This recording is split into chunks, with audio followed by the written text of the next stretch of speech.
a ver. Ay, no. ¿Ahí ven todas la pantalla compartida? Sí.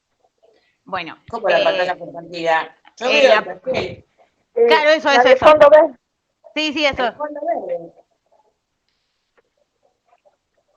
Ah, yo pensé que estaba vos en una compartida con algo. O ahí No. Bueno, hoy vamos a hablar de estos cuentos que les pasé de Rulfo, del libro El Llano en Llamas. ¿Los pudieron leer todos? ¿Leyeron algunos? ¿Qué les pareció? Todo. Sí, lo leí todo. ¿Qué les Sí, parecieron? es la guerrilla en Centroamérica.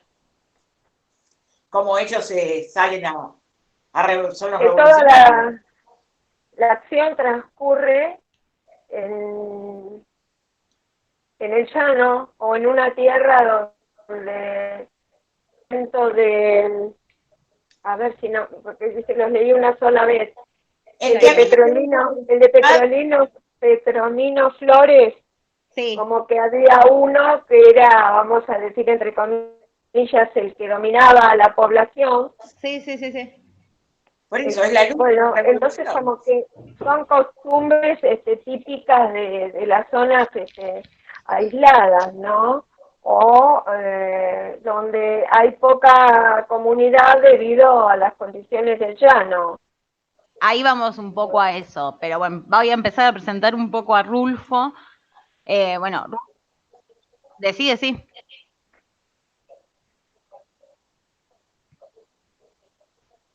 Pero espera que lleguemos a eso, si te vas a meter ahí, ¿eh? Por eso yo presento un poco en general a Rulfo y después vamos avanzando. Lo que decir es que a mí el que, más o menos, el que me quedó un poco descolgado es el tercer cuento. No le veo una trama, no, es el que dice es que somos muy pobres. Es como que no lo puedo enganchar con los otros tres. Ok, está bien, eso es interesante. Ahí vamos un poco a eso.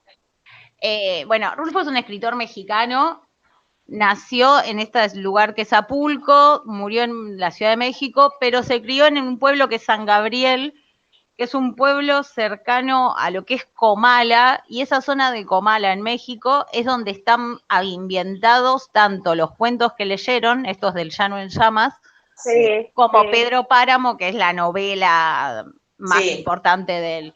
Estos son los únicos así 3 textos literarios de Rulfo, y a pesar de haber escrito tan poco, de hecho El Gallo de Oro es una novela que se publicó en los 80, pero que él escribió antes, Rulfo es considerado como uno de los escritores más disruptivos, si se quiere, de lo que fue los 40, 50 en América Latina, y a esto vamos a llegar al final, pero se los considera uno de los precursores de lo que fue el boom latinoamericano y el realismo mágico. Ahí llegó Susana justo. Listo. Buenísimo. A ver si está ahí Susana. ¿La ven ustedes? Porque yo como estoy compartiendo. Ahí está. Hola Susana. ¿Qué tal? ¿Cómo estás? Yo no la veo. No, yo tampoco, pero la escucho. Pero se unió. A ver, debo estar sin cosas, pero esto me parece. No, sin embargo estoy con la camarita bien. Listo. No, pero yo la vi que estaba prendida la camarita, por eso. Sí, perfecto. Bueno, escribió muy pocos textos y sin embargo es considerado como uno de los más grandes escritores del siglo XX. Ahora vamos a ver un poco también a qué se puede ver eso. ¿A qué se puede ver eso? El Llano en Llamas es una colección de relatos. Yo les di para leer estos 5 cuentos. Y un poco estos relatos responden a una noción que es lo que se puede llamar ciclo cuentístico, que son relatos que están tan ligados entre sí que leer uno modifica la experiencia de leer otros. Quizás cuando leímos Pájaros en la boca, por ejemplo, no respondían tanto a esta lógica, porque más allá de tener puntos en común, son todos relatos que podemos imaginar que suceden en una misma época, si se quiere, y son todos personajes distintos que están desperdigados por diferentes lugares del llano. Y responden un poco, ¿qué? Claro, pero digo,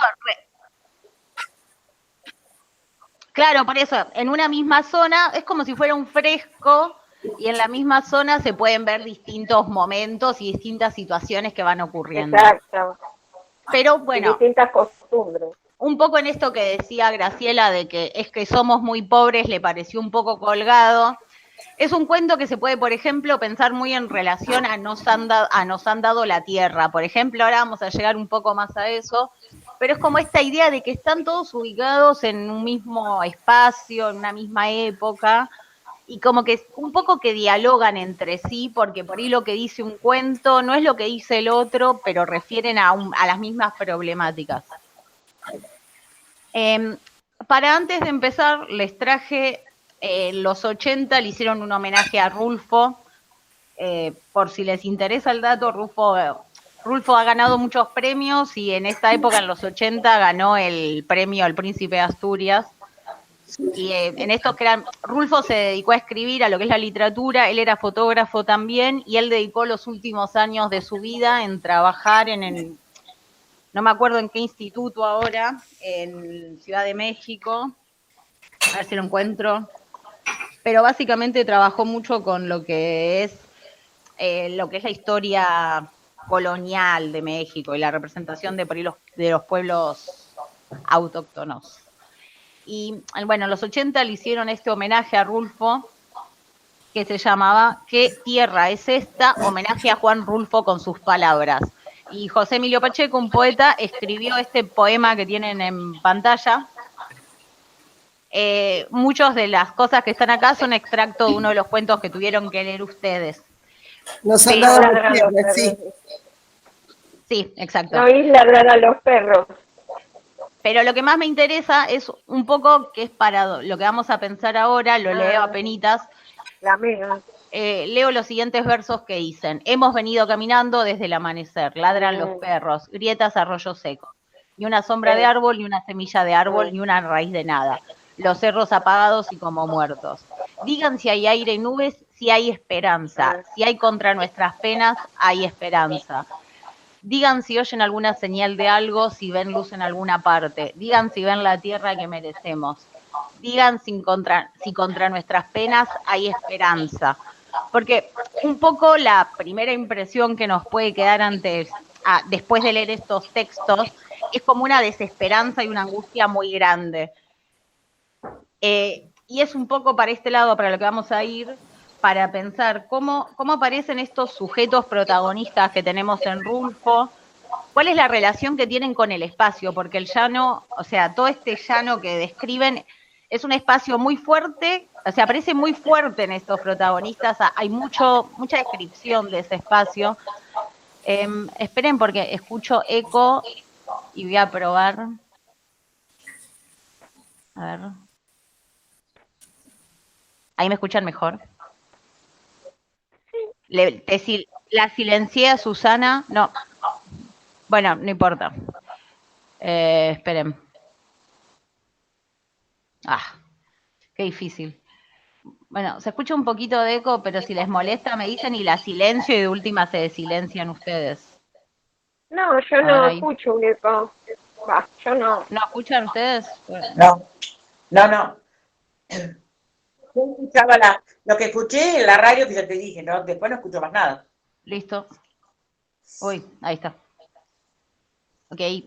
Bueno, un poco pero como... de la reunión. ¿Qué? Susana dice abandonó la reunión. Sí. Ay, no. Debe haber sacado para volver a entrar. No, me parece que la eché yo sin querer. Che, más. Está discriminando. Ay, no. La tecnología a veces es una gran aliada y una gran enemiga. Sí, otras veces decide que vos sin querer, que vuelva a entrar. No, pensé que le estaba sacando el silencio y la eché. Te echamos sin querer.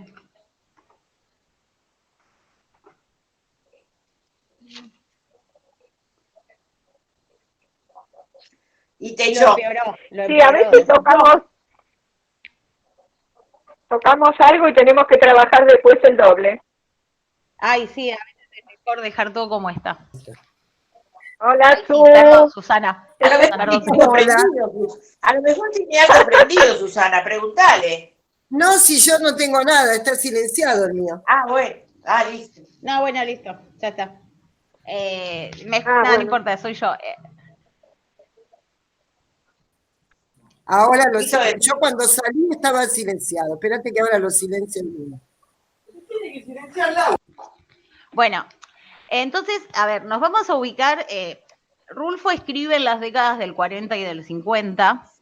Él, a excepción del Llano en Llamas, que está claramente ubicado en el momento de la revolución, mejor dicho, no es que está tan claramente ubicado, sino que relata momentos de cuando la revolución todavía estaba activa. La revolución en México termina en el 24 y en la década del 20, paralelo a la revolución y un poquito después, se dan estas guerras llamadas guerras cristeras. Bueno, son unas luchas por la religión, no nos vamos a meter en eso, pero que tienen como una trascendencia fuerte incluso en la vida de Rulfo, porque en esas guerras matan al padre de él. Y si bien todos estos temas aparecen en los relatos, no aparecen hablados directamente, digamos, como que son un fondo en el que se dan las cosas.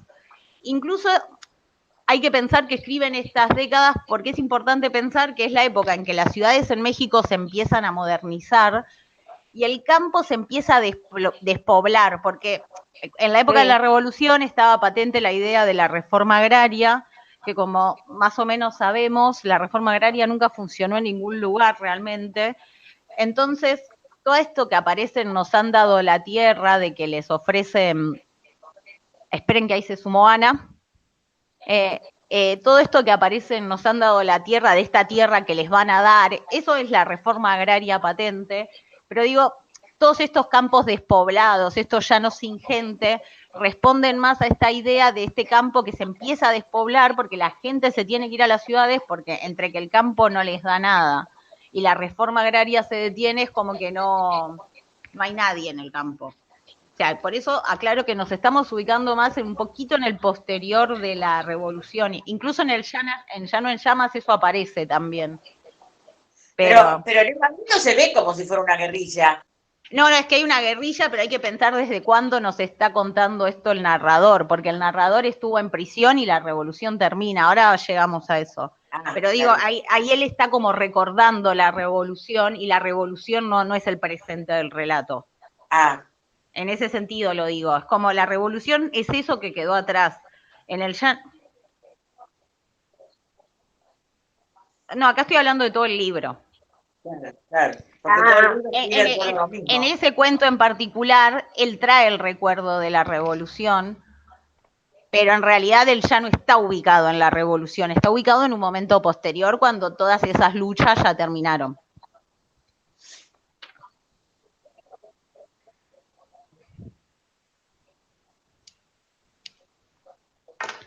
¿Qué es el Llano en Llamas? Ese es el Llano en Llamas.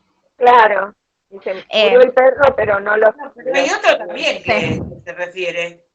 La perra. La perra. La perra murió, pero está llena de perritos. Lo que estoy queriendo decir es que no haya referencias a la reforma agraria, por ahí no dicen reforma agraria, pero hay referencias muy concretas, pero no se ubican en ese momento en que eso se estaba dando. Los narradores están ubicados en otro momento. Ahora llegamos a eso, pero son narradores que están todo el tiempo recordando cosas. La revolución aparece como un recuerdo de Pichón y no aparece como el presente. Ahora llegamos un poco a eso. Entonces, vamos a pensar un poco qué es lo que tienen en común todos estos cuentos, que como repito, se pueden leer tranquilamente todos juntos como un mapa de la cuestión de este México en algún momento indeterminado, desde que terminó la revolución hasta los 40, 50, en el campo. Tenemos todos narradores en primera persona, quizás hay un cuento en el que esto no se da tan perfectamente porque tiene más estructura completamente de diálogo, que es No oyes a los perros ladrar. Pero igual hay algo muy fuerte de una primera persona. son todos narradores que están recordando y que en general no actúan. O sea, hay algo bastante estático de estos narradores que o están recordando cosas como se hace más evidente en La Cuesta de las Comadres, donde este personaje empieza a rememorar a estos dos hermanos, sí. O son personajes que en función de la inmediatez en la que se encuentran ubicados, éramos tan pobres, nos han dado la tierra, en esa inmediatez, en función de lo que les acontece alrededor, empiezan a hablar y como que monologan y recuerdan, o dicen lo que se les viene a la mente, pero no hay algo que sea muy fuerte de actuar. Esto a mí parece un poco interesante, porque habla un poco de la postura que tienen estos personajes frente a lo que les pasa alrededor.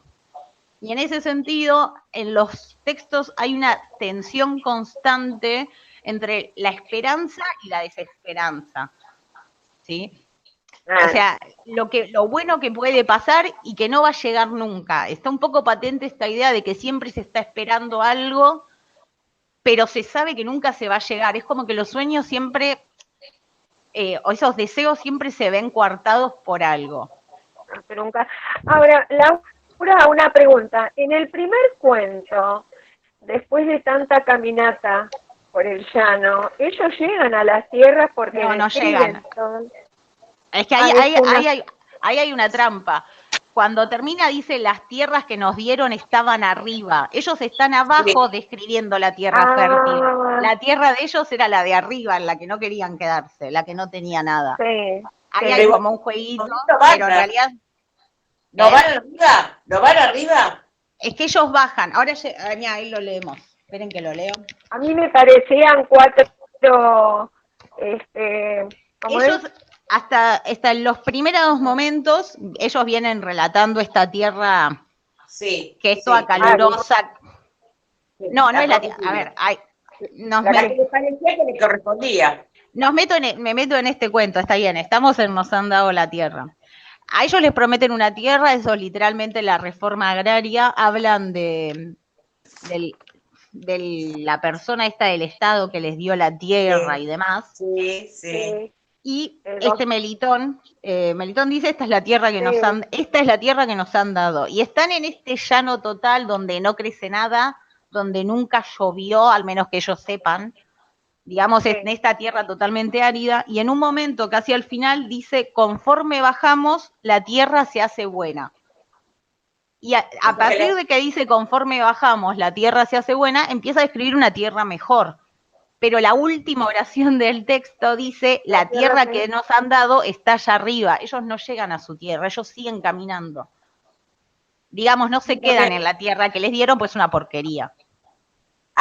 No se instalan arriba, siguen. Digamos que ahí está ese problema de que ellos van esperanzados con todo este grupo de gente, después quedan 4 a buscar esa tierra que les prometieron como un futuro mejor, porque es gente que probablemente no tenía nada, y cuando llegan a esa tierra y ven lo que es, siguen caminando a buscar su vida, digamos. Ver, está bien. Acá dice, Laura dice, nosotros seguimos adelante, más adentro del pueblo, pero esto ¿qué sería? ¿Metafórico? ¿Algo fantástico que ellos están dentro de la esperanza? A ver, No, ellos se metieron en el pueblo. A ellos les dieron una tierra en una cuesta arriba, que era un espacio todo árido. Cuando ven lo que es, que no van a poder hacer nada, porque realmente no van a poder hacer nada ahí, lo que hacen es seguir caminando y llegan hasta el pueblo más cercano y se van hasta el pueblo más cercano. Y Esteban, porque prefieren no tener nada. Claro.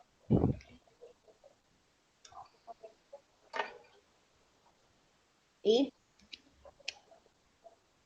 Claro, veían la parte positiva.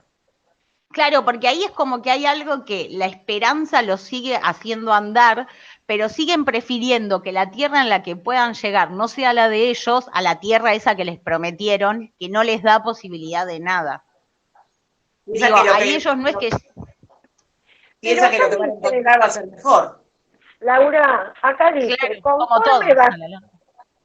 conforme bajamos, la tierra se hace buena. pero la tierra que le prometieron es la de arriba, entonces si ellos bajan, están yéndose de la tierra que les prometieron. Claro. Sube polvo de La última oración lo dice. Claro. Por ahí también lo de la esperanza y la desesperanza. La esperanza de encontrar un lugar y la desesperanza de lo que es de ellos, porque esa tierra que les prometieron es la de ellos. Claro. Eso está en tensión constante y aparece de vuelta en Éramos tan pobres con la figura de la vaca. Ahora más adelante llegamos a eso, pero la vaca es la esperanza de la hermana y la desaparición de la vaca es el fin de la hermana. Claro, después la hermana se va a empezar a vivir su vida. Claro, ahora vamos un poquito más a eso, pero bueno, un poco es esta idea que se da en estos dos cuentos de que aparecen elementos que son la esperanza y la desesperanza y como que hay algo muy difícil de escaparse al destino porque el espacio que rodea a todos estos personajes es muy importante para esta esperanza y esta desesperanza. Es que la tierra sea buena o mala, si el río crece se te va la vaca, o sea, o falta el agua, o el agua abunda tanto que se te lleva los sueños, digamos, pierden la cosecha, pierden la vaca, pierden todo. Claro, hay una tensión muy fuerte y el espacio es muy, muy importante porque determina muchas de las cosas que le pasan a estos personajes, incluso en No oyes los perros ladrar, este espacio árido, es también el que incita mucho a todas estas rememoraciones, que estos personajes se centren tanto en el recuerdo. Son espacios tan vacíos que hay que llenarlos de cosas. Claro. ¿Se entiende? Es como un espacio tan vacío o te da dos posibilidades, que esa es otra de las cosas que se repiten en los cuentos, el silencio total, porque los personajes no dialogan en general, sino que piensan. No es que no haya diálogos, pero son muy pocos los diálogos. Son personajes recordando, pensando, diciendo lo que ven, lo que les parece, pero no tanto hablando. Hay un silencio muy fuerte que también es el silencio propio de un espacio como este llano tan árido. Este llano tan árido sería el norte de México, más bien pegado a la frontera con Estados Unidos. Sí, para que lo pensemos la pensemos espacialmente, incluso en muchas cosas que se escuchan ahora de estos relatos de gente que cruza la frontera. Sí. Con los coyotes estos son ese tipo de espacios bien áridos donde no hay nada y podés estar caminando incluso hoy en día solo por ahí que no te vea nadie. Y habla también de un cañón, que se protegieron por un cañón, en un lugar del cañón. Claro, sí, ese tipo de lugares. Claro. Como pequeñas cuestas y cuevitas, ese tipo de paisaje. Bueno, hay algunas cosas un poco irónicas en estos relatos, sobre todo en el de la vaca, en Éramos tan pobres. Incluso el título es muy irónico, el Éramos tan pobres. Es bastante irónico. Claro. Éramos tan pobres que encima la inundación. Claro, hay algo así medio negro, medio cínico, que puede gustar más o menos, pero está muy presente con todo lo de la vaca. Después lo de las hijas, y lo de las hijas. Sí. Claro. No son las que quedaron, porque eran 4. Sí, pero eran 3 hermanos y un hermano, el que nos... y las otras 2... Bueno. Sí. La esperanza de la decencia.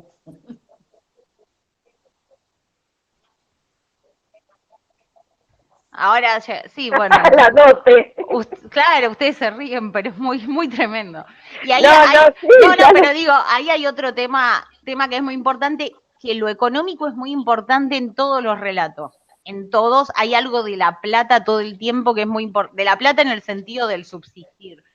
Incluso en La Cuesta de las Comadres, todo esto que recuerda este narrador, toda la acción, o sea, se potencia todo el asesinato por plata. Todo el tiempo es la plata es central. ¿Por qué? Porque son lugares muy pobres donde no hay plata y la única, o sea, acá también hay otro punto, la única posibilidad de crecer, de salir, es la plata. De vuelta, la tierra es la plata en el fondo, es la única posibilidad de crecer. Y bueno, y ahí hay algo que está dando vuelta en todos los relatos todo el tiempo, incluso en No oyes los perros ladrar, porque... de los ricos, que se van a quedar con las cosas de los ricos, ¿viste? En un momento, claro, el sí, cuento que dice, le vamos a sacar a los ricos. Sí, ese es el de decir, ya no llamas. Y después, claro, y está el chico este que se está como muriendo, que el padre lo lleva a cuestas, Sí, el y era ladrón. Pero claro. se muere al final el hijo, ¿no? Sí. Cuando le pide agua se muere, claro. Para mí sí. Puede ser. Para sí. mí se muere. Para mí por, no eso llega, él, sí. por eso le dice, ¿no escuchaste los perros ladrar? Sí, ahora, sí. El hijo no. Que ya estaba muerto, pero él le decía todo lo que le dijo.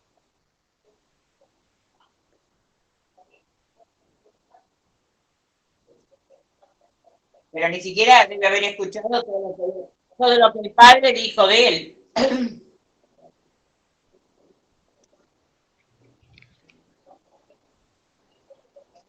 De la madre. Claro. No por el hijo en sí.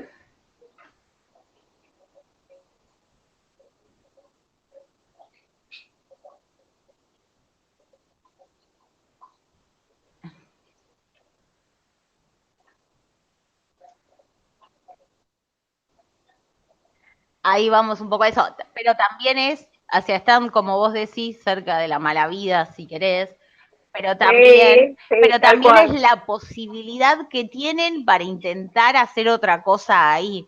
O sea, es como que hay una idea de un espacio que la pobreza. Claro, o sea, es como un espacio que te da solo dos posibilidades, que es aguantártelo o tratar de hacer otra cosa, entre comillas, la mala vida, no te da nada más. Digo, está eso todo el tiempo ahí dando vueltas. Y otra cosa que tienen muy en común todos estos relatos es que tienen un lenguaje muy coloquial, muy del habla. También hay muchas palabras que por ahí son del habla, como las que le puse de ejemplo, muy mexicanas, pero bueno, es un lenguaje muy coloquial y esto también lo podemos pensar un poco en contraposición a lo que vimos de Carpentier, que era un lenguaje súper elevado, súper difícil, raro, y acá no, acá tenemos un lenguaje que, para usar lo que él dice, es un lenguaje muy llano. O sea, es muy fácil de leer, se lee rápido, es como el discurrir del pensamiento de cualquiera de nosotros que pensamos así también. No pensamos con palabras pomposas. Con el campo nuestro, con la gente de campo. Claro, sí, tal cual. Sí, igual ojo, porque la literatura gauchesca, ahí tenés un problema, que en realidad de gente culta poniéndole el habla al gaucho. Yo no diría la literatura gauchesca quizás, sino más el lenguaje de la gente. No, pero el lenguaje, sin la literatura. Claro, por eso, sin ir a la literatura. Porque en la literatura gauchesca tenés ahí un problema de quién escribía esa literatura, claro, pero no vamos a meternos en eso. El lenguaje del gaucho. El lenguaje del gaucho sí, pero literatura ya te da como otro nivel. No, seguro. Claro. Y ahora vamos a entrar en alguna serie de elementos que están en todos los cuentos para ir un poquito desgranando y pensándolo si quieren en cada cuento. A ver, en los personajes de Rulfo, en todos estos relatos, tenemos 3 elementos que se repiten, que son campesinos. O sea, a ver, ahí retomo algo. Son 3 características que Rulfo le da a todos los personajes, a todos los del libro, y con esto lo que busca es mezclar 2 cosas. Ciertas cosas locales mexicanas, que él las considera muy importantes, que son el sustrato campesino de esta sociedad, particularmente ubicando en estas décadas que le digo, 30, 40, 50, por esas zonas, y esta idea de registro coloquial muy fuerte, que quizás no era tan común en esta literatura mexicana. Incluso pasa, bueno, en Argentina está Art, que Art da bastante de lenguaje coloquial y un registro muy vulgar, pero son estas épocas en las que empieza a aparecer esos registros coloquiales tan fuertes en los relatos. Entonces, lo local de sus personajes para Rulfo es esto, el sustrato campesino y el registro coloquial. Con campesino incluso no necesariamente tienen que estar labrando la tierra, pero Pichón es un campesino, es gente de pueblo, digamos. No es el que tiene la plata. más en ese sentido. Y la angustia que vendría a representar al hombre universal, si se quiere, y acá de vuelta hay que ubicarse en la época. Estamos ubicados después de la Segunda Guerra Mundial, no solo después de esta Revolución Mexicana, sino después de la Segunda Guerra Mundial, y en todo lo que es la literatura, bueno, incluso en el arte y en general, hay una angustia muy fuerte sobre el sujeto, porque el sujeto es capaz de hacer tales atrocidades que como que ya se pierde bastante la esperanza en lo que es la mirada hacia las posibilidades del sujeto en relación a lo que se venía pensando antes. O sea, empieza a ser una mirada muy angustiosa, esto se puede pensar bien si leyeron algo de Kafka. Son sujetos que están muy abrumados por todo. Kafka incluso es anterior, pero bueno, pasó también la Primera Guerra Mundial. Después de estas dos guerras queda algo muy roto en lo que es la posibilidad de pensar una salida feliz, si se quiere, para el hombre. Hay algo que se rompió ahí, que es una angustia que todo hombre llevaría encima.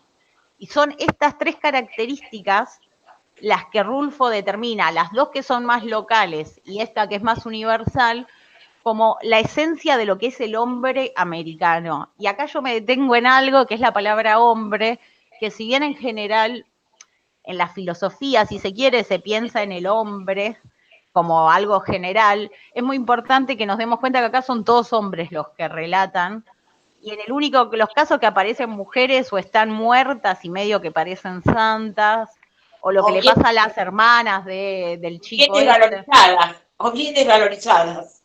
Sí, sí, sí, por eso es... bueno, bien es mexicano, te voy a decir, bien. Él es mexicano macho. Y además estamos bien también... Macho, bien y en una época que, ¿para qué le vamos a pedir? Pero bueno, nada, eso es como un dato eso más es de... así. Eso es así. Pero bueno, estos personajes encierran un poco estas características, tanto locales como universales, y eso se ve como muy representado en los cuentos.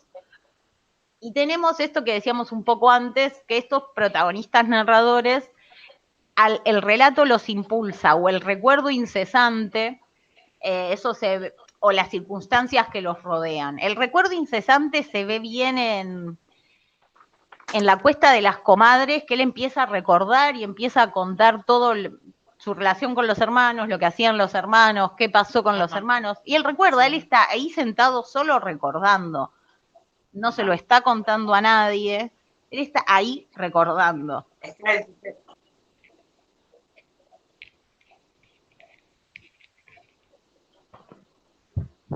Sí. Bueno, nadie era muy buena gente ahí igual. Ninguno de los claro. tres. Ninguno de los tres era como...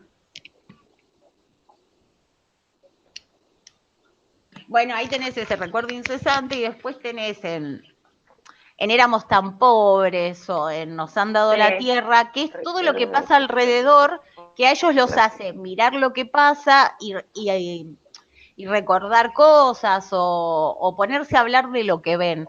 Porque hay algo muy fuerte, es que hay mucho verbo de mirar, o sea, de describir lo que ven y a partir de eso recordar, por ejemplo, acá nunca llueve, nunca me acuerdo que haya llovido.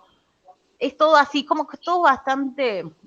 hay mucha observación y mucho recuerdo.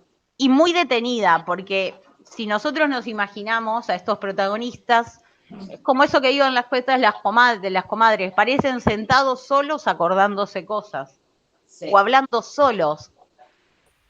No, y ahí son sus pensamientos. Claro, sí, sí, sí, pero digo, no parecen estar haciendo otra cosa en ningún momento más que eso. Digo, no actúan más allá de eso, ¿no? Pasivos, muy pasivos y estáticos. Y ahí hay algo, que ahí lo puse como resaltado, que es esta fusión que se da entre el personaje y el espacio. Ahora vamos a hablar un poquito más de todo, del espacio este que nos presentan los cuentos, pero los personajes se ven se leen, uno los imagina muy parecidos a ese espacio. Un espacio árido, seco, ya como sin ganas de nada incluso, como gente que está cansada de estar ahí. En un terreno árido. Pero igual no luchan contra nada, no luchan contra la naturaleza, ni contra la inundación, ni contra la sequía, contra nada. No, y ahí por eso Todo yo lo puse... aceptan. Claro, eso ahí lo puse porque a mí eso que decís vos me parece re interesante. Porque frente a eso que les da la naturaleza, ellos se quedan en silencio, quietos y pensando y recordando, no hacen nada, no se enfrentan a la naturaleza. Hay algo en la naturaleza que es como un poder tan grande que ellos ni siquiera lo intentan, digamos. En un momento me da, bueno, le tienen miedo. Está representado por... Está representada por la aridez de la tierra, es algo que no tiene vuelta. No, pero es como que ellos tampoco parecerían, pero digo, más allá de la aridez de la tierra, uno podría pensar que una posibilidad de representarlos es tratando de superarlo de alguna manera. Y ellos no es que intentan eso, lo aceptan totalmente, es como una idea de aceptás tu destino, naciste acá, te vas a morir acá, y lo aceptás. Aceptás que te roben, como que aceptás todo lo que te pasa, casi muy pasivamente. Hay una idea muy fuerte de estos sujetos como que están... Como una aceptación a lo que le toca. Claro, una aceptación, pero total aparte. Es como que se dejan ahí. O sea, ellos, sí. Bueno, ¿qué más iba a pasar? Se resignan. Claro, una resignación muy fuerte eso. No forman parte de la cultura de ellos, de las costumbres, ¿no? O sea, me parece... no sé, eso habría que pensarlo. Resignación. Eso habría que pensarlo, porque incluso eso en el Llano en Llamas, en el cuento, puede entrar un poco en cuestión, porque la revolución, la imagen de la revolución que da el cuento tiene un poco más que ver con personajes que están buscando a alguien que los guíe.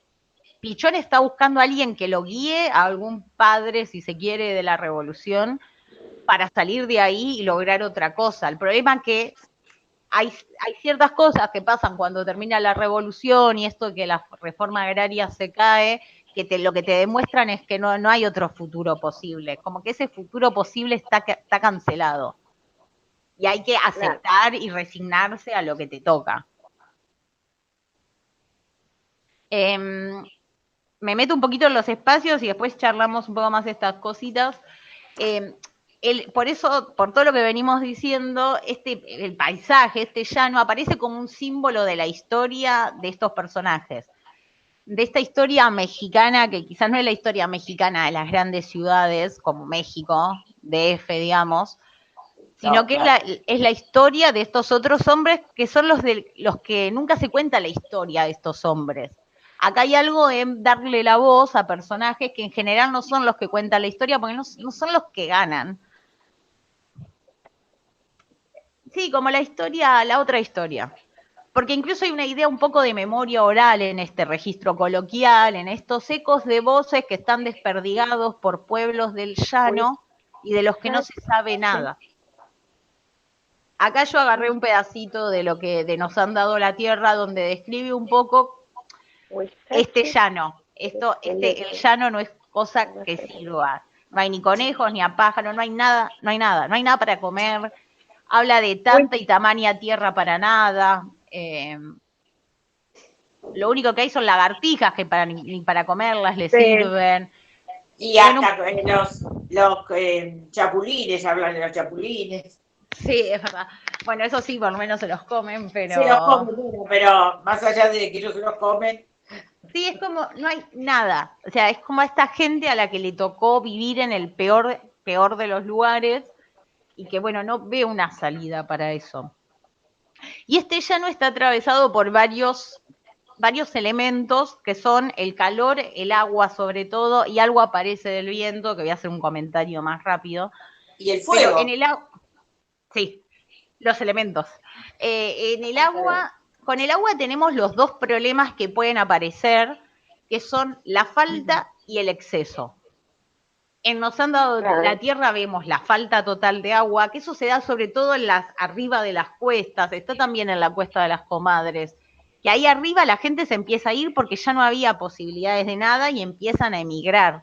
Y ahí entendemos que migran a las ciudades. Es parecido al movimiento que puede haber pasado acá de la gente que se vino del campo para poder tener una vida mejor a la ciudad. Claro. O sea, el agua bueno, y... ¿Qué? Eso es natural, la gente busca los lugares de progreso.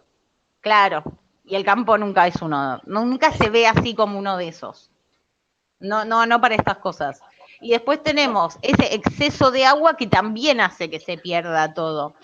Y ahí hay algo, claro, y ahí hay algo que es interesante, que el agua en muchos relatos mexicanos aparece mucho, es un elemento muy importante. Y ahí tenemos que, más allá de ubicarnos en este lugar de campo, pensar en lo que era Tenochtitlan, lo donde está hoy DF, que son lugares que eran agua pura.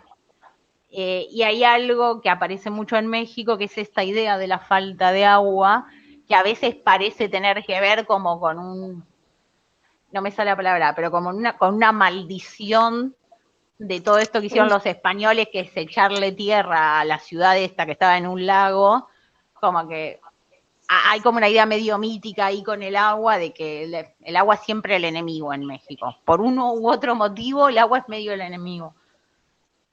Como si estuvieran malditos, si se quieren. Después tenemos el calor.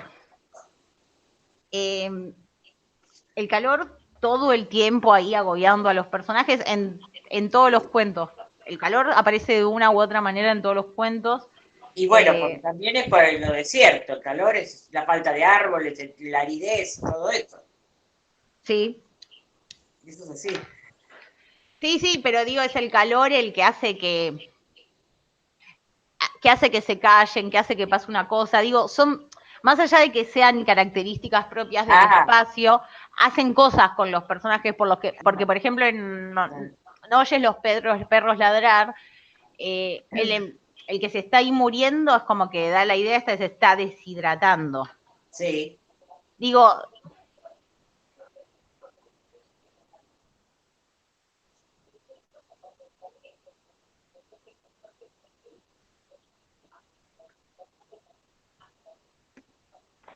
claro, pero ahí vuelvo al, claro, toman determinadas características personales y al mismo tiempo son personajes que todo el tiempo recuerdan y en los momentos que actúan tiene que ver con estas características del espacio.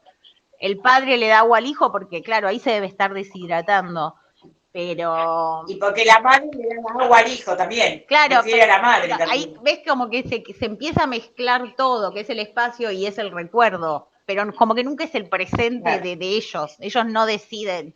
Decide el espacio por ellos. Es un poco esa idea. Ajá. Y bueno, no lo puse, pero lo tomo. El viento aparece nombrado varias veces, el viento trae las voces, aparece en varios cuentos. Sí. Y el viento también es un elemento muy característico de lo que eran las poesías náhuatl, que son las poesías de los mexicas. Y también es como un elemento, el agua y el viento son elementos muy fuertes para lo que es la cultura mexicana mesoamericana, si se quiere, la previa a la colonial, y son elementos que aparecen mucho. Incluso a partir de esta época son características que muchos autores eligen incluir porque te llevan a esas otras épocas de México. En México particularmente tiene algo muy de rememorar, está muy presente esa cultura mexica, azteca, y bueno, una manera de traerla a cuento es esta idea de estos vientos bastante protagonistas que traen voces, que llevan voces. Esto lo digo más a modo de comentario porque... No, en un momento lo dice, el cuento dice que el viento traía las voces, por eso se orientaban. Sí, pero digo de todo esto de los mexicas, nada, eso es para un comentario. Y bueno, y acá vamos a algo importante. En casi todos los cuentos aparecen perros ladrando. Sí. O sea, es los perros, como un indicio de vida. o sea, cada vez que están llegando a un pueblo, escuchan perros ladrar. No escuchan voces humanas, escuchan perros. Y los perros aparecen ahí siempre dando vueltas. Aparecen también en la Cuesta de las Comadres. Los que indicaban que estaban llegando estos hermanos eran los perros. Hay algo de que es el ladrido del perro lo que se escucha cuando llegan a una comunidad que dan señal de vida humana, pero no son los humanos, son los perros. No sé si a ustedes esto les hizo ruido. Incluso en el Llano en Llamas ya aparece ya mataron a la perra, pero quedan los perritos. Sí. Hay algo ahí con los perros que no sé si a ustedes les hizo pensar en algo, si les llamó la atención, si les hizo ruido. En el abandono del perro, porque a mí en generalmente donde hay muchos esperen. perros hay pocas personas. Eso sí es verdad. Sí. No, aparte, bueno, a mí me impresionó el hecho de el padre con el hijo, ¿viste? ¿No escuchaste ladrar a los perros? Y dice, bueno, chao, se murió el chico, ¿viste? O sea, eso me impactó, ¿no?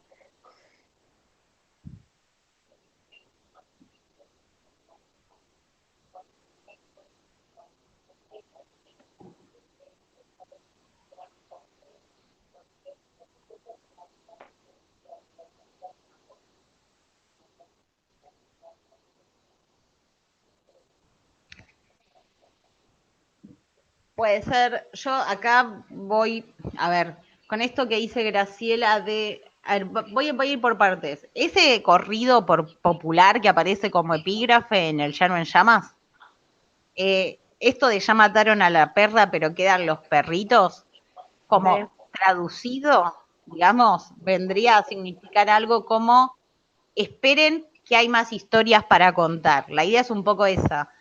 Estos perritos son el eco de la historia. O sea, no importa que maten a una figura, la historia va a seguir corriendo. Y a mí me parece que estos perros, que sobre todo se ven, no oyes los perros ladrar, estos perros son el símbolo como de una esperanza. Cada vez que llegan a un poblado, Exacto, sí. hay perros. O sea, hay una esperanza que está difícilmente en lo humano, porque el hombre, como decíamos antes, está atravesado por la angustia, por todo lo malo que hizo. El hombre ya no es la posibilidad de salida, el hombre es atroz. Pero los perros le dan esperanza de vida.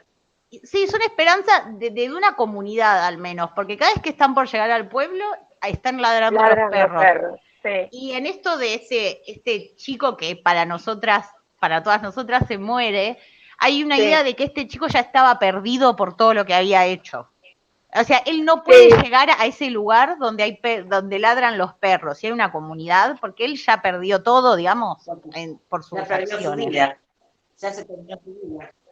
Ya, claro. Sí, es la desesperanza y es como el padre no, porque a pesar de su comportamiento, ¿viste? El padre lo lleva para poder salvarlo. Claro, incluso la última línea del texto es como muy cruda, porque el padre le dice al hijo, ¿y tú no los oías, Ignacio? No me ayudaste ni siquiera con esta esperanza, porque la esperanza del padre era llegar al pueblo para tratar de ayudarlo, pensemos. Pero ni siquiera con eso el hijo lo ayuda porque no oía a los perros. Los perros son el signo de la esperanza, pero en este sentido, no solo los perros como animal, sino que todos los animales aparecen como el signo de posibilidad de romper con la existencia que se tiene. En No se han dado la tierra aparece esta gallina que uno se lleva, que se la lleva y dice que no se la lleva para comer, que se la lleva porque es como su mascota. Hay algo que en las relaciones humanas está roto, pero tiene a su mascota, que es una gallina, que además la gallina justo es muy comida, digamos. Entonces es como más llamativo que prefiera tenerla como amiga, entre comillas, a comérsela, porque están ahí y no tienen nada.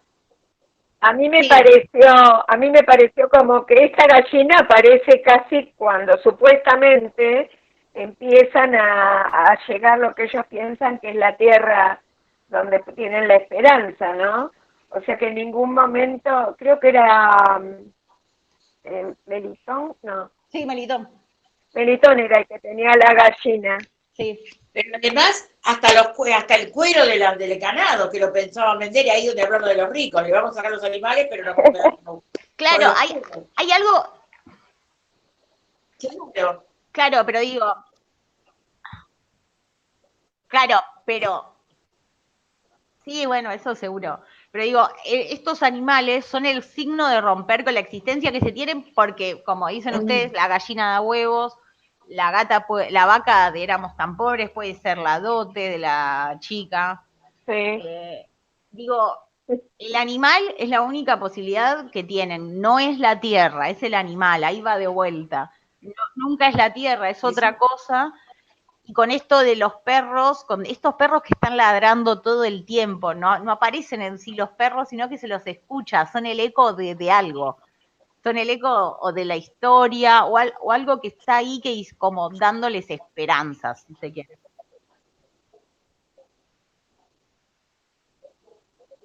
Claro, pero ahí el tema es que el foco, o sea, si hay perros que ladran, hay gente que puede vivir, como vos decís, pero el foco, claro, pero el foco no está en la gente, está en los perros. Ahí no, o sea, más allá de que nosotros hagamos toda esa deducción, acá como que lo importante es el foco tan fuerte puesto en estos perros, que, o sea, incluso son el título del cuento ese, que digo,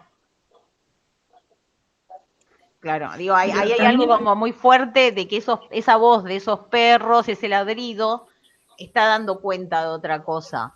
Porque está dando cuenta de la esperanza que puede llegar a tener el padre y de lo poco que ayudó ese hijo a ese padre. Ni siquiera al final, digo, como, ni para bancarle la esperanza, porque el padre no esperaba más que lo ayude con la esperanza, no que le ayude a conseguir algo, sino que le ayude con la esperanza. Es como un poco menos lo que le pedía. Y porque los perros le están marcando que le falta, que falta menos para llegar. Pero claro, creo que los perros también son los que escuchan antes que el humano. Por eso ellos saben que si escuchan claro. los perros, quiere decir que están llegando al pueblo, porque el perro que escucha un ruido distinto y entonces sale a ladrar. El humano, Claro, cuando lo escucha, ya es porque lo ve. claro, sí, pero repito, más allá, claro, sí, pero digo, más allá de todo esto que es cierto y que es lo cómo funciona el perro, digamos, o sea, hay algo llamativo en que nunca esa esperanza se ponga en algo humano, sino que siempre se ponga sobre algún tipo de animal. El chivo, por ejemplo, en la Cuesta de las Comadres, el narrador lo vende para abrigarse, digo, ahí es como, siempre el animal es la posibilidad de vuelta de lo económico que todo el tiempo le falta y es la ayuda. Si yo quiero la tierra. Claro, porque incluso, a ver, estamos hablando de la Cuesta de las Comadres, de estos ladrones, medio cuatreros. No es esa plata la que les sirve para comprarse una frazada, lo que les sirve es el chivo. De vuelta, está siempre fuera de la lógica humana, entre comillas. No es el pueblo en sí, sino que es el perro, la esperanza. No es lo que roban, es el chivo.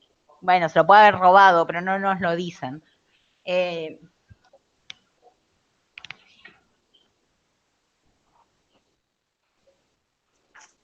Sí, sí.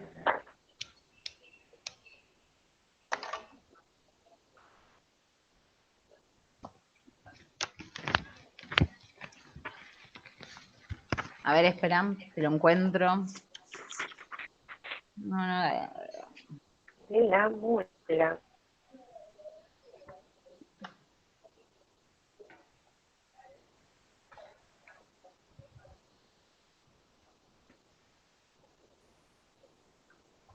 Ah.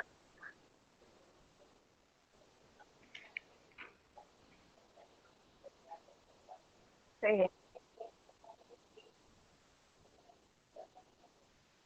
Claro. A correr, claro.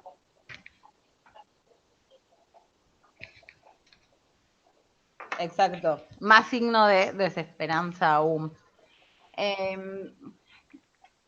A ver, estas cosas se ven muy. A ver, no, nos han dado la tierra y éramos tan pobres. Están claramente atravesados por esta idea que decíamos antes de la reforma agraria y de estos campesinos cuya única posibilidad puede ser esa tierra, ese pedazo de tierra que tienen. En Nos han dado la tierra quizás hay una versión más esperanzada, porque ellos no se quedan con esa tierra y siguen porque saben que esa tierra no les va a dar nada. En cambio, en Éramos tan pobres, es como la resignación absoluta, digamos. Es la resignación absoluta de que eso es todo lo que van a tener al hermano al menos le prometen la tierra, aunque sea una porquería, pero a las hermanas no les queda nada, les queda su cuerpo, digamos. Y hay algo interesante ahí, que es que la hermana se llama Tacha, la que queda. Sí. Y las otras dos hermanas están tachadas de la historia, y un poco que Tacha va a ir para el mismo camino. Eso es como bastante cruel, digamos. Sí, al morir la vaca, el camino de ella era ese. Sí, es que... Pero la esperanza no está en que el ternerito no haya muerto, porque no aparece, no aparece muerto. No aparece. Y bueno, pero es esperanza. Yo la verdad que, a pesar de lo tremendo... Están las dos cosas, porque incluso hay algo interesante, que es que el cuento se llama Éramos tan pobres. Claro, que podíamos salir de ahora no somos. También el padre pone la esperanza en que se case con un señor acaudalado. Claro. Y Tacha va evolucionando físicamente, ¿no? Esto dicho por el hermano, ¿no? Crece el gusto y para empezar a trabajar por supervisión. Es malo, pero es posibilidad de ingreso de dinero. Claro, pero ahí ya como que la dejan a la suerte, porque como las otras hermanas se tachan de la historia, desaparecen. En cuanto a tienen que vender su cuerpo, digamos, de la historia desaparecen, porque las otras hermanas ahí no están. Acá dice, como si de repente comenzaran a hincharse, o sea, como que es algo, viste, condicional, no es como que ya es un hecho. Es como que siguiendo... Sí, porque Tacha todavía es chiquita, es más chica.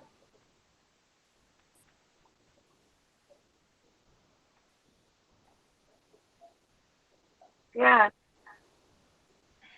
Sí, a ver, ¿se puede leer esperanzadamente? Sí, el título también te da un poco esa posibilidad, pero bueno, como el otro, son bastante ambiguos, digamos, no hay una resolución real, es un... No, que lo pierden todo, y que la hermana lo que parece es que no va a tener salida porque perdió la vaca. Si uno quiere pensar que quizás aparezca el ternerito, está bien, pero digo, el ternerito por lo pronto no aparece. A veces...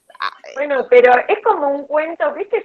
Los libros que los cuentos no tienen final y los... Sí, final abierto, cada uno lo hace como... Claro, como que queda... abierto. ¿Viste? El papá que le dice el padre, y tú no las oías, Ignacio dijo, no me ayudaste ni siquiera con esta esperanza. Si bien no le ayudó con ninguna esperanza, pero bueno, está la palabra, como que Ignacio no lo ayuda, pero por ahí lo puede ayudar otra persona. No, es que por eso, ahí hay algo de esto que decíamos al principio, la primera vez que hablamos, que era cuando los finales son así, ahí cada uno los llena, y muchas veces ahí tiene que ver el contexto y, digamos, la ideología de cada uno. Por ahí yo lo veo más desesperanzado, por ahí otro lo ve más esperanzado, pero ahí hay algo que también es interesante, que es que lo podamos llenar de manera diferente. O sea, frente a esta angustia bastante existencial que tienen estos personajes, está bueno también que lo podamos leer diferente. Yo incluso en el de no oyes los perros ladrar, a mí el final, que es un poco triste, me sigue pareciendo lindo porque el padre igual lo llevó, digo, a mí parece que es un cuento bastante lindo y que el mensaje incluso es de los mejorcitos de esto. Sí, porque a mí también me gustó mucho ese final ese. Porque el padre, a pesar de todo, lo quería salvar. Lo ayudó. Es que exacto, lo quería salvar, hizo todo para que lo salve. Es que da esa idea de llevarlo al hombro, llevarlo sobre los hombros.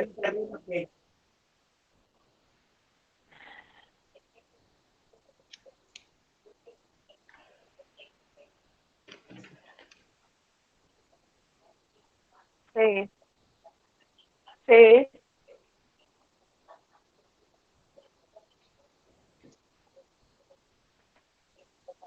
Claro, y acá hay algo también que no dijimos, pero que es muy interesante, es que todos estos relatos empiezan de repente, digamos, no tenemos como en general una introducción, quizás sí en la Cuesta de las Comadres, pero, o en el Llano en Llamas, pero el resto, que son los que están más determinados por el entorno, empiezan como muy in media res, o sea, empiezan de la nada. Estos personajes que van caminando en Nos han dado la tierra, de repente están ahí caminando. En Éramos Tambores, de repente el río crece, digamos. No conocemos del todo sus contextos, nosotros los imaginamos por lo que ellos recuerdan, pero ahí volvemos a otra cosa que hablamos, a veces los recuerdos no son la expresión de la realidad, sino que son lo que cada uno se construye. Digo, este padre que va llevando al hijo a cuestas necesita traer esos recuerdos para poder tomar fuerzas y de seguir llevando a ese hijo a pesar de todo lo que hizo. Y es como que va rumiando reproches y va agarrando fuerza recordando a la madre. Es como un personaje súper interesante y está, o sea, a mí el final incluso a mí me parece lindo. Digo, por ahí en Éramos tan pobres me parece un poco más desesperanzador, pero en este otro me parece un final como que habla un poco más de la condición humana en el sentido de que muchas veces a pesar de todo vos seguís, porque son personajes que a pesar de todo y estar bastante detenidos, como que tienen ahí como una esperanza de la que se tienen que agarrar, porque si no se morirían. Digo, eso me parece como interesante. Y bueno, en el Éramos tan pobres, el tema de la prostitución era el recurso para, o sea, el elemento de la esperanza. Sí, y ahí yo vuelvo... Ah, sí, perdón, termina. Sí, dale. No.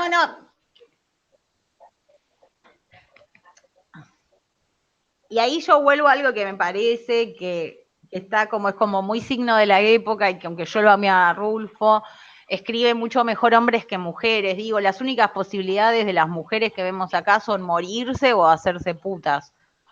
Y bueno, porque ese es el machismo del mexicano. Claro, acá hay algo que es un poco un elemento más machista que... Sí.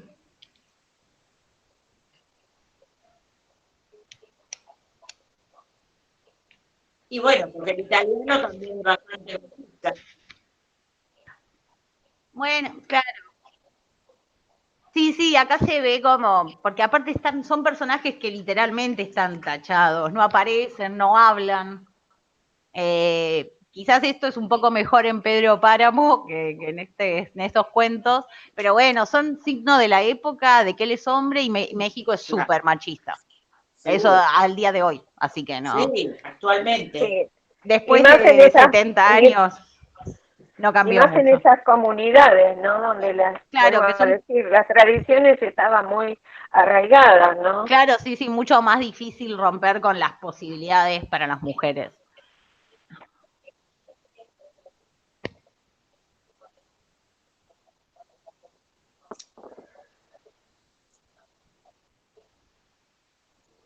Sí, igual la revolución la hicieron los hombres. Digo, las mujeres ahí muchas posibilidades no tenían para ningún lado.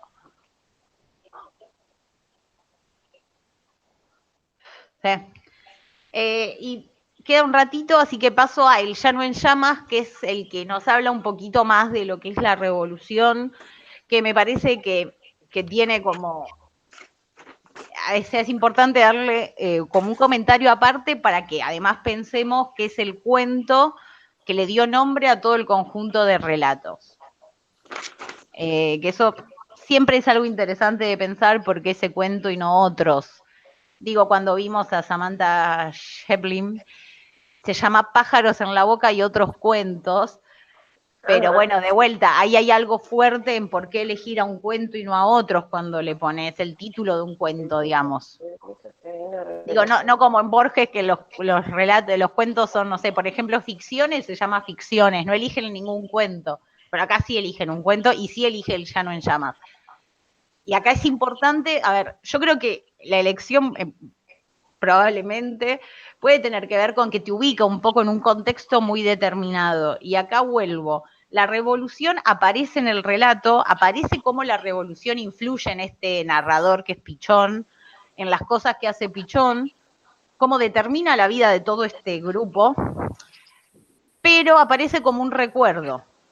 No aparece no están viviendo la revolución ya, sino que va apareciendo como un recuerdo, porque incluso el relato termina, a ver si lo encuentro, termina cuando él encuentra a la chica esta que violó y a su hijo, de vuelta, una chica violada. Sí, Digo, sí. esas son las posibilidades. Yo tengo que era una menor. Sí, era menor, tenía 14 años, era algo medio tremendo. Sí, sí. Pero de vuelta, la revolución no está en el centro, sino que es alrededor de lo que determina la vida de estos personajes, que es interesante para pensar el resto de los relatos, como esta revolución que, si bien fue victoriosa para los mexicanos, digo, la revolución mexicana gana, le gana a Porfirio Díaz, pero de vuelta no se termina de dar todo lo que la revolución promete, como pasó en muchos otros lugares, y hay algo trunco ahí que ya se empieza a ver tan rápido. Digo, la revolución termina en el 24 y estamos en el 40-50 y ya está trunca la revolución. Digo, y los gobiernos estos de la revolución siguen más o menos hasta ahora. Digo, hasta los 90 gobernó el mismo partido en México. Como dato, pero rápido se empieza a ver ahí que hay algo que no funciona, al menos no para todos. Y ahí va de vuelta esta idea del campo y la ciudad. Estamos todo el tiempo en un ambiente que tiene que ver con lo campesino y no con la Ciudad de México, que es la que se moderniza. No son los grandes centros urbanos en donde estamos. Estamos en estos lugares que siempre son un poco más dejados de lado. Sobre todo con esto de que la reforma agraria no llegó a nada. Y lo que parece interesante en esto de la revolución es esto de que nunca se plantea, o sea, Pichón no se plantea el por qué lucha, o sea, la revolución no aparece como una búsqueda de grandes ideologías, del bien de todos, sino que dice, no tenemos por ahorita ninguna bandera por qué pelear, debemos apurarnos a amontonar dinero. Y de vuelta, ahí lo que dinamiza es el ascenso social, es lo económico. Estos personajes están tan influidos por claro, pero digo, están tan influidos por su entorno y por las pocas posibilidades que da el llano, que conseguir dinero de alguna manera es como que se apuran, se hacen, y ahí es donde se van para el lado de lo que es el robo, la destrucción, porque sí, cuando prenden ahí los maizales, digo, están prendiendo fuego comida, lo que es tremendo para un lugar donde no crecen las cosas. Lo hacen porque se veía muy bonito ver caminar el fuego en los potreros. Digo, eso es como la maldad de la maldad, ¿no? Porque no tiene sentido, no lo hacen por nada y no buscan nada con eso. Buscan nada, repiten las cosas. Hay algo muy reiterativo también en El Llano en Llamas, que es como que van haciendo las cosas casi que mecánicamente, porque nada. Y como decías vos, Alicia, es esta idea de que de buscar a alguien que los guíe y que tome las decisiones, ¿sí? Sí. Ahí hay una esperanza en lo humano. Y ahí vuelvo a esto que decíamos antes de los perros. Este hombre que aparece como el posible padre, ¿sí? De los mexicanos, porque pensémoslo quizás, o sea, extrapolémoslos de Pichón a como algo más grande, como estos campesinos en general. Hay una búsqueda en este momento de la revolución que aparece acá, de alguien que los guíe, que tome las decisiones para ir a otra cosa, y sin embargo eso aparece como vacío, como que da lo mismo, y como que no se llega a nada, y ahí hay algo como bastante, o sea, hay una lectura de lo que puede haber dado la revolución que a la larga es nada. Sobre todo estos pueblos del campo que fueron muchos de los que más lucharon para lo que es la revolución. Digo, acá hay una lectura un poco más fuerte, que tiene que ver con que quizás toda esta gente que siguió a alguien, suponiendo que le iba a dar, yo no creo ni siquiera que sea una ideología, sino una mejor vida, la reforma agraria, nada de eso ocurrió. Digo, ahí hay una idea de desesperanza grande. Que acá abajo lo que...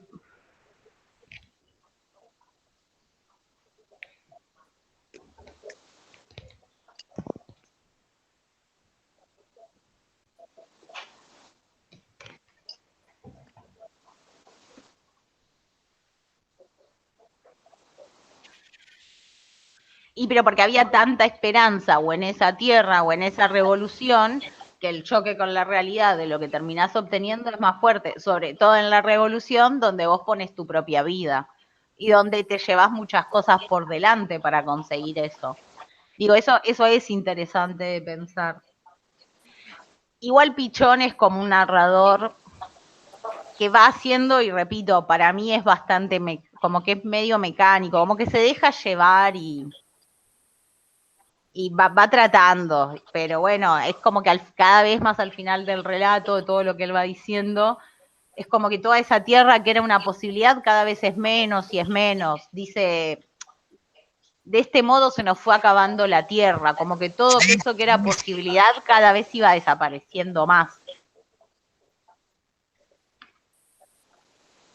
Claro, pero sí, y acá yo vuelvo a algo que a mí me parece que es interesante de pensar, que si bien se puede pensar muy circunscripto al caso mexicano, porque tiene muchas marcas locales, o sea, es muy local todo lo que cuenta, estamos en una época, los 50, los 40 y pico, 50, donde en realidad esta era la idea, la percepción más universal del mundo, porque de vuelta las segundas guerras mundiales presentan una situación similar para el que vuelve o al que atraviesa la guerra en su territorio.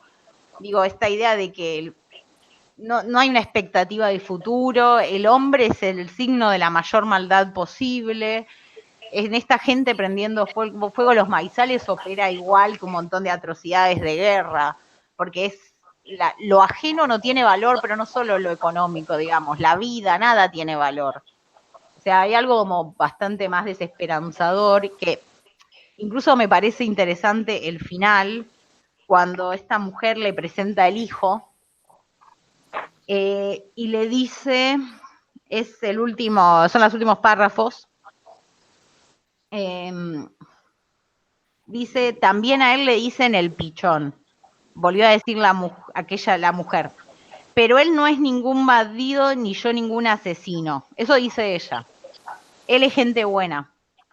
Pero antes de eso, lo que dice Pichón, que es súper interesante, es, era igualito a mí y con algo de maldad en la mirada. Algo de eso tenía que haber sacado del padre.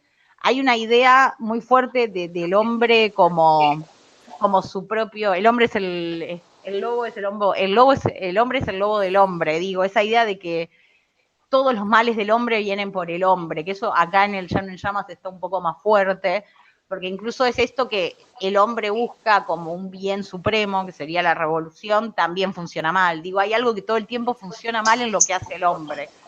Porque como antes hablábamos de estos personajes más detenidos, recordando, en el Llano en Llamas hay más acción, aparece más actuación, y sin embargo el resultado no es bueno, incluso es peor que en el resto, si se quiere. Pero eso es típico porque si son tan machistas, toda la responsabilidad caía en ellos, en el hombre. Entonces ese rol tenía un costo, ¿no? Que sería el agobio de tener que decidir por todo, muy, muy típico de México. Bueno, pero ahí también hay algo, sí, puede ser, o sea, hay una idea como que yo lo que leo más en general es que si bien está muy en tensión esta idea de la esperanza y la desesperanza, la esperanza siempre está puesta en otras cosas que por ahí son hasta, como decíamos antes, de los animales, como que el hombre en sí no da posibilidad de esperanza porque está un poco esta idea de que en el hombre hay algo de maldad. Se ve en la Cuesta de las Comadres con este narrador que nos dice eran mis amigos, yo los quería, y a uno lo mató y al otro vio como lo mataban y no hizo nada tampoco. Digo, y los quería, porque nos está diciendo que los quería y empieza contándonos eso. Y lo mató bastante porque sí, porque si bien Renzo, el Rengo, no me acuerdo, va y como que lo increpa, no le está tratando de hacer nada y él con una aguja va y de una lo mata y aprovecha, como lo ve ahí medio agonizar, lo mata del todo. Y no, pero Él se había desplazado para buscar no sé si un palo o una herramienta. Sí, pero digo, todavía no le había hecho nada y yo creo que, o sea, el otro estaba borracho, quizás había posibilidades de que no lo mate directamente como lo mata, porque aparte lo mata con una aguja en medio. Yo no entiendo bien cómo lo mata del todo. Sí, pero. Primero en el estómago y después en el corazón. Sí, pero a lo que voy es como que hay algo medio de la violencia porque sí, que se ve en la Cuesta de las Comadres y que está en el Llano en Llamas, incluso en lo que cuenta el padre que hizo este hijo al que lleva a cuestas, en No oyen los perros ladrar, que es medio eso, es la violencia porque sí.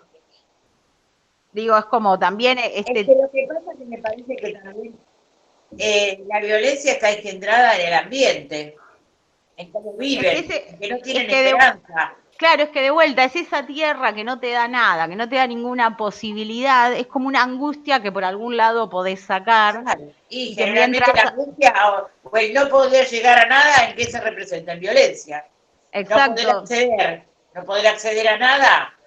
¿Qué te pasa? La violencia. Que incluso es la bronca, o sea, es la bronca que te generan esas situaciones, que eso aparece como bien, aparece bien en algunos relatos. Digo, tenés como aparecen dos posibilidades, que es esta violencia medio porque sí, o esta idea del recuerdo incesante. Es como que vivir en el presente no aparece como una posibilidad. Claro. Digo, vivir el presente es tan angustioso que hay que buscar salidas. Está recordar, está la violencia, es como, incluso toda esa violencia. Sí. Que vivir el presente es angustioso, pero el futuro también es incierto. Entonces eso genera violencia. Claro, y que toda esta violencia de vuelta lo que hace es traer el recuerdo, porque Pichón recuerda, porque este hombre de las Cuestas de las Comadres recuerda, digo, es parte como del mismo ciclo, hay como un ciclo sin salida que se genera en esa tierra muerta, si se quiere. Claro. Hay como un disvalor de la vida también, porque así como se mata un animal, se puede matar a una persona. Claro, de hecho, se mata. Totalmente, es como que la vida no vale nada, y ahí hay que de vuelta volvemos a qué pasa en el llano, no hay vida, y la vida que hay no vale nada, porque es una lagartija claro, no hay nada que valga. Es que el hombre en ese...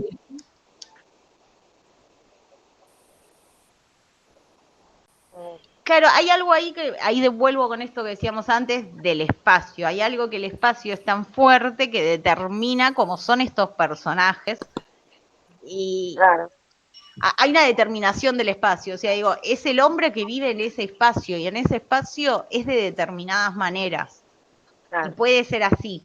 Por lo que presenta acá, no hay otras maneras de ser. Incluso el chico digo, el hijo de este pichón, también él ve algo de maldad en esos ojos, digo, ya de chiquitos, ya están como ahí medio signados por la tierra en la que nacen. Bueno, son las 4 ya. Tengo algo más para agregar, pero lo puedo dejar para la próxima y engancharlo con lo que vemos la próxima, si les parece. Bueno, no sé si alguien quiere decir algo más de los cuentos, ¿les gustaron? A mí se me ocurrió que este Llano en Llamas, a ver, como que en todos los cuentos la imposibilidad que presenta el llano es como que está todo quemado, todo con fuego, ¿no? Metafóricamente, no solamente en el cuento del Llano en Llamas. Sí. Incluso da... Como las llamas representa la extinción de las posibilidades en el llano. Eso sí, es verdad, es medio así como poético y lindo.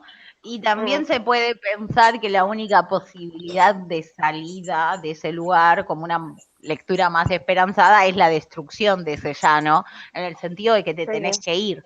Como esa gente en la Cuesta de las Comadres que dicen que se fue de ahí.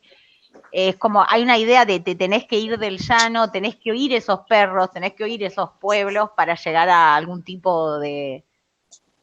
Claro. Para tener futuro. Sí. Yo lo que quería agregar con respecto a la falta de mujeres en el cuento y en la historia,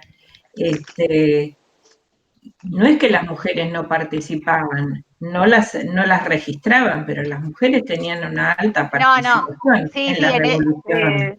Sí, en ese sentido, digo, no son de las que se cuenta la historia, digamos, entonces no aparecen representadas. Yo decía más en el sentido de representación más que en lo real.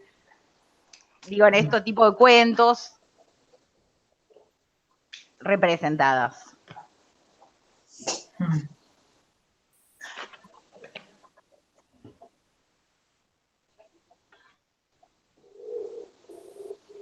Incluso doy un ejemplo así rápido, quizás no ahora, porque ahora quizás Frida Kahlo es como un nombre propio más grande, pero en ese momento Frida Kahlo, en el momento de los muralistas, en todo ese movimiento, tiene mucho que ver con la revolución, era la mujer de Diego Rivera. No era Frida Kahlo. Digo, para nosotros hoy Frida Kahlo es Frida Kahlo por sí sola. Incluso mucha gente puede pero tuvo que pasar por ser la mujer de Rivero para ser Frida Kahlo por sí sola. Claro, exacto. O digo, hoy puede haber gente que sabe quién es Frida Kahlo sin saber quién es Rivera.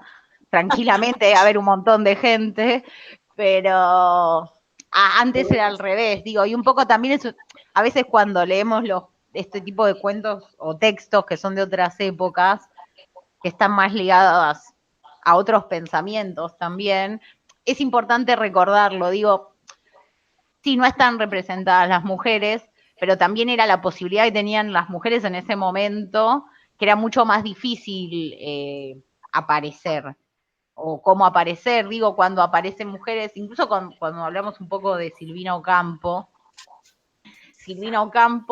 empezó a ser leída en la década del 90, y Silvina Ocampo tenía la posibilidad de escribir, era de una buena familia, digo, era el tipo de mujer que podía escribir, y en ese momento Silvina Ocampo era la mujer de Bioy Casares, o la hermana de Victoria, que bueno, de última tenía un poco más de nombre, pero digo, ahí hay algo que a veces no...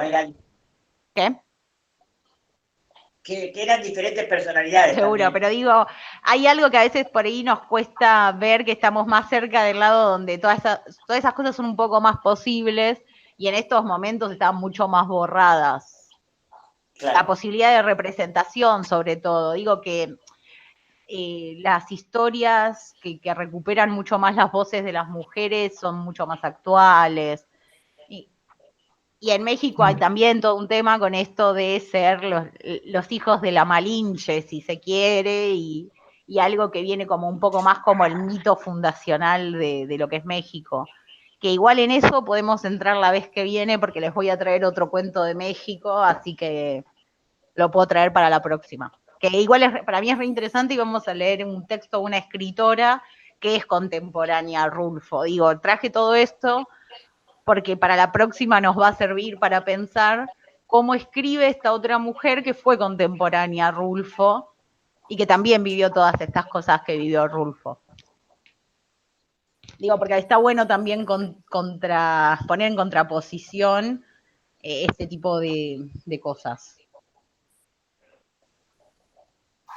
Sí, digo, una mujer que es contemporánea, que vivió en la misma época, que es mexicana, que pertenece al mismo movimiento, si se quiere, digo, totalmente contemporánea, pero bueno, ella, lo que vamos a leer de ella nos va a traer como otra lectura posible de este México, porque una última cosa y ya cierro, porque un poco a Rulfo se lo ha leído como el que cuenta cierta historia de México que no se ha contado, digo, la posibilidad de contar la historia, y todo esto que vemos en el Llano en Llamas es la historia de algo que dejó la revolución, que no es la de la Ciudad de México, que no es la de la México moderna, sino que es esta historia del campo. Y bueno, y vamos a ver qué otras historias nos pueden contar mujeres de este mismo México. Así que espero que les haya gustado Rulfo, igual, porque a pesar de todo esto es como uno de mis escritores favoritos, mucho, pero es lindo. A mí me gustó. Estos me gustaron mucho. Sí. Bueno. ¿Hay alguien nuevo, no, en el grupo? Sí, ahora se pueden presentar. Ana. Ay, bienvenida. ¿Dónde esa que ¿Qué? no la veo. Yo no la veo, A Ana. ver. Yo tampoco, pero escuché Ay. una voz diferente. Ah, Ahí apareció. Ana Monte. Hola. Hola, Ana. Bien. Empezó Muy bien. pero como se metió en el medio por no la pude saludar, perdón. sí, No, no, yo no, escuchaba una voz diferente y digo, hay alguien diferente, una voz diferente en el grupo. Ah, Sí, sí. Además, sobre las otras voces se conocen. Sí. Bueno, chicas, nos vemos el próximo. ¿Yes? No, yo tengo... Ahí está. Sí, Claro, y con él. exacto. Pero vos sabés que con el Zoom no se ve de a uno a mí en el celular, se ve